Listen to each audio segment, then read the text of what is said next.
All right, hey again, everybody. Welcome. It is week 8 of 3 and Out with Coach Gas. He's head coach Russell Gaskamp. I'm assistant AD Matt Janik. We're going to talk a little football. We'll get out of here.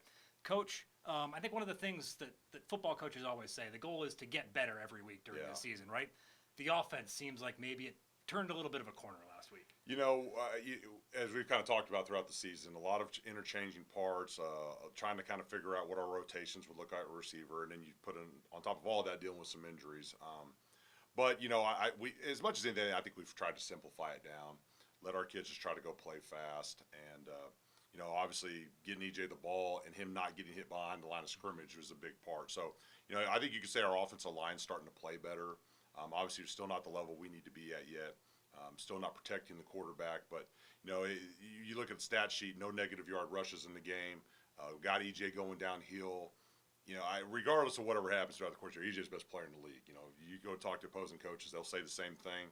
We just haven't been able to get him off on a consistent basis, but he played outstanding in the game. If you watched it, he did a lot of great things, and so Bryce made some plays in the pass game, and he's a super tough kid, man. He's really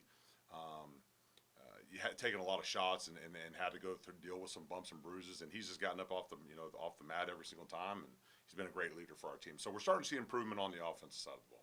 All right, on a more negative front, something we talked about a lot a couple years ago doing these. We haven't really touched on it this year, but special teams. Yeah. Big return that really hurt you. I told our guys before the game, I thought on the offense side of the ball, defense side of the ball, I thought it was going to be a very even game. And, the one thing that we stress nonstop is that who won the special teams battle is going to win that game, and that ended up happening. They were able to go down and score the first series of the game, showed some different stuff our defense hadn't seen, get on the sideline and adjust to it. But then the punt return, after on the next series, when we, have a great punt from Alex, maybe outkick the coverage, but you can't blame him for doing his job. Missed 3 tackles, and every one of those reps, those are the ones that are significant momentum changers in the game. They had one of those significant type of plays, missed a couple extra points in the game, and we didn't make any type of, big play to offset that momentum. And so, you're down 14, nothing with really an offense that has struggled at times this year and or for most of the season in a lot of ways. And so playing from that kind of, from behind, some of that doubt starts to creep in. And obviously, we kind of scratched and clawed our way back into the game. Had a chance there in the third quarter to go down, make it a 3-point game.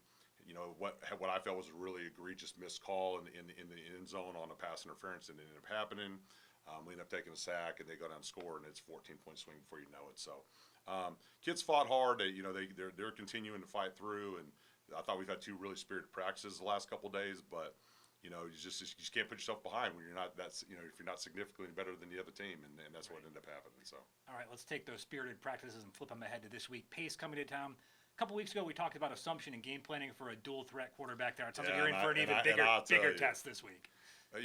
Carlton was the offensive player of the year in the league in 2019, which sounds kind of crazy. It was that long ago, but due to COVID, he's a grad student. He does a great job. The whole offense focuses and centers around him, just kind of being a playmaker, not only with his legs. He's got a great arm. He's obviously a tough kid.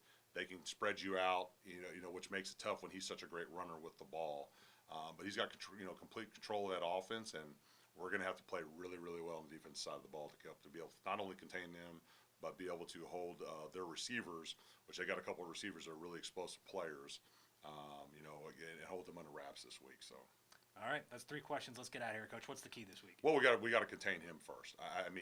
We've got to, our pass rush lane's got to be right. We're gonna have to be able to create pressure and be smart doing it while being able to cover the receivers. And then, obviously we have to do a good job on the offense side of the ball of keeping him off. Sometimes your best defense is good offense, right? And so, if we can keep him off the field, we can control the clock. There was a lot of times in this game last year we were able to do that in a run game. So if we can control the clock, keep Carlton off the field, and win that dang special teams battle, man. It's one of those things. I feel like it's 2, pretty evenly matched teams. This is a team that we went to double overtime with last year. I think it's gonna be an evenly matched game. But if we don't win the special teams battle, we're not gonna win the game. So. All right, home finale this week. Come out and join us. 1:00 kick on Saturday. We'll be there. We hope to see you out there as well. Thanks, Coach. Thanks, man. Appreciate it.